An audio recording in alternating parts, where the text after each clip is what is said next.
کچھ محبتیں الفاظ کی محتاج نہیں ہوتی، وہ سجدوں کی نمی میں پلتی ہیں، خاموش دعاؤں کی آواز میں سانس لیتی ہیں اور جدائی کے بعد بھی فنا نہیں ہوتی، بس ایک اور جہان میں انتظار کرتی ہیں۔ یہ کہانی ہے ایک ایسے عاشق کی جس کے پاس نہ مال تھا اور نہ مقام، بس ایک جھکی ہوئی پیشانی اور ایک روشن دل اور ایک جن ذاتی جو آسمانوں سے نیچے اتری صرف اس فقیر کے سجدے میں چھپے نور سے عشق کرنے۔ یہ کہانی ہے عصفیر اور زلیخا کی، محبت کی نہیں، عبادت میں لپٹی ہوئی ایک ایسی روحانی وابستگی کی جسے نہ وقت مار سکا نہ تقدیر جدا کر سکی۔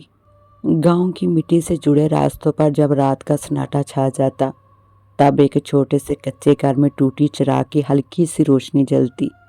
اس جھونپڑی میں رہتا تھا عصفیر، ایک دبلا پتلا خاموش طبیعت اور نرم دل لڑکا، جس کے کپڑوں پر پابند تو تھے مگر دل میں اللہ کا نور تھا۔ اس کی زندگی کا سب سے قیمتی وقت وہ ہوتا جب وہ تنہائی میں وضو کر کے اپنے رب کے حضور سجدے میں جھک جاتا۔ اس کی آواز دھیمی مگر دل سے نکلتی تھی۔ محلے والے اسے نمازی فقیر کہتے تھے، کچھ طنزیہ اور کچھ تعریفاً۔ اس کی ماں بستر پر لیٹی رہتی، کمزور اور بیمار، دعا کے پیسے نہ تھے، کھانے کے بھی لالے ہوتے، مگر عصفیر کبھی مایوس نہ ہوتا۔ وہ کہتا، جس کے پاس رب ہے اسے کسی اور کے در پر جانے کی کیا ضرورت۔ ایک رات جب آسمان پر بادل چھا گئے اور بارش کی بوندیں جھونپڑی کی چھت پر دستک دینے لگی، وہ لمحہ آیا جس نے عصفیر کی تقدیر بدل دی۔ اس رات جب عصفیر سجدے میں تھا، ہوا کا ایک غیر معمولی جھونکا اندر آیا، ایک نرم سی خوشبو نے ماحول کو بھر دیا، جیسے کسی اور جہان کی خوشبو ہو۔ ایک ان دیکھی آنکھ اسے دیکھ رہی تھی، زلیخا آسمانی شہزادی جو روشنیوں کی بستیوں سے تعلق رکھتی تھی۔ اس نے پہلی بار کسی انسان کو سجدے میں اتنی شدت سے روتے دیکھا۔ عصفیر کے الفاظ اس کے دل میں تیر کی طرح پیوست ہو گئے۔ اے میرے رب، میرے پاس کچھ نہیں، بس تو ہے، تو مجھے کبھی خالی نہ چھوڑنا۔ زلیخا نے دل تھام لیا، وہ جن زادی تھی مگر دل رکھنے والی۔ وہ رک گئی، وہ دیکھتی رہی، اور پھر رات کے بعد ہر رات آنے لگی۔ اب زلیخا کے دن بے قراری میں اور راتیں انتظار میں گزرنے لگی۔ وہ صرف عصفیر کو دیکھنے آتی، اس کی جھونپڑی کے باہر کھڑی ہو کر سجدوں کی آواز سنتی اور دل ہی دل میں دعا کرتی، یا رب، یہ بندہ تیرا عاشق ہے، مجھے بھی اس کے عشق میں شامل کر لے۔ عصفیر بے خبر تھا مگر اس کی دعاؤں میں سکون آنے لگا، دل کی الجھنیں سلجھنے لگی۔ زلیخا نے اسے چھپ کے دعاؤں کی قبولیت عطا کرنی شروع کی۔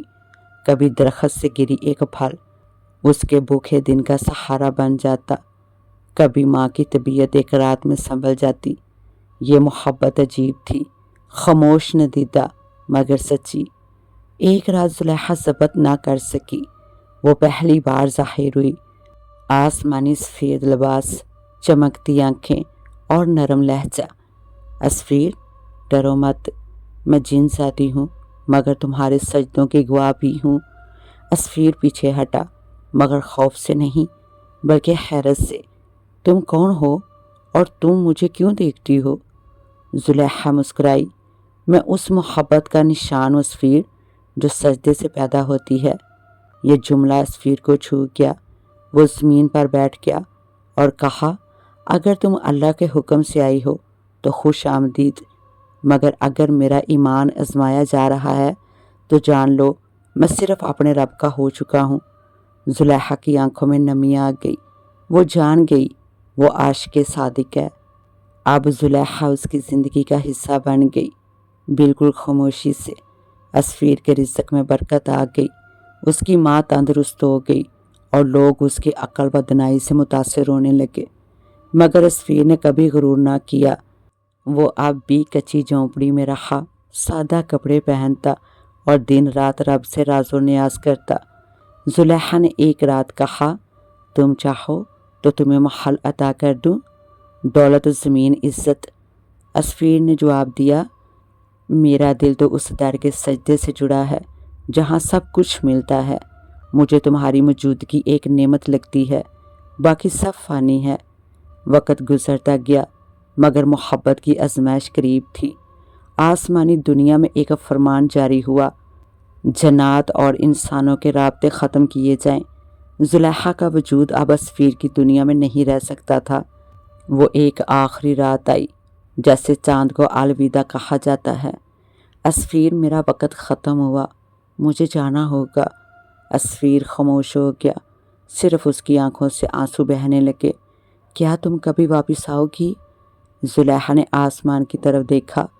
نہیں اسفیر، لیکن تمہارے ہر سجدے میں شامل رہوں گی۔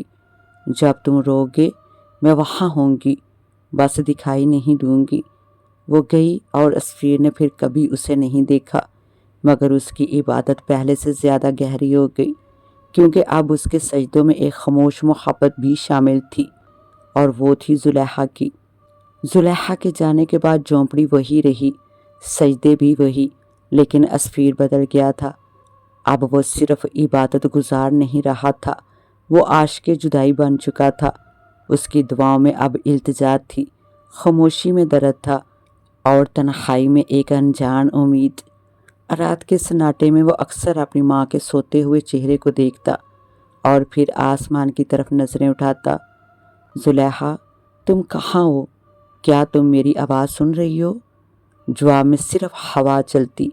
شاید وہی زلیخا تھی جو اس کے پاس آتی اور چپ چاپ لوٹ جاتی۔